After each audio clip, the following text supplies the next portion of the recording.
dan di segmen ini adalah segmen Ulama Menjawab, di mana kami akan menanyakan pertanyaan yang sudah masuk lewat Instagram @damai_indonesiaku_tv1. Pertanyaan pertama akan dijawab oleh guru kita Ustazah Nur Fadlina. Assalamualaikum, ini saya akan bacakan atas nama Ardi Fakih. Assalamualaikum Ustadz ataupun Ustazah. Saya izin bertanya, di Al-Quran dan hadis kan banyak banget janji Allah tentang kemudahan setelah kesulitan atau balasan bagi orang yang sabar.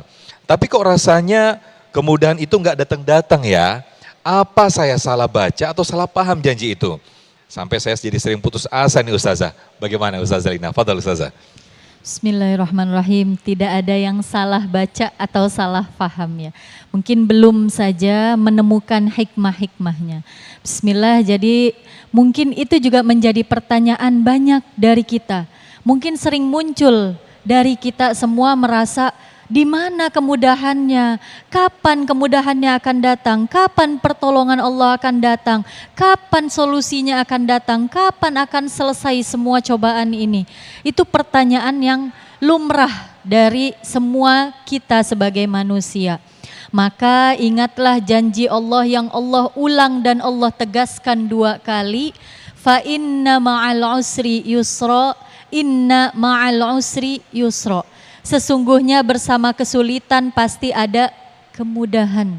Sungguh pada kesulitan itu pasti ada kemudahan.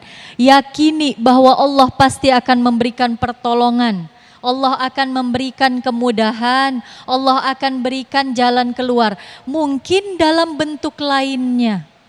Nah, mungkin kemudahan-kemudahan itu tidak tampak oleh kita, atau kemudahan-kemudahan itu ternyata belum kita rasakan secara sadar. Ternyata misal kita punya masalahnya terkait ekonomi, tapi Allah berikan kebaikan dalam kehidupan kita dalam aspek kesehatan.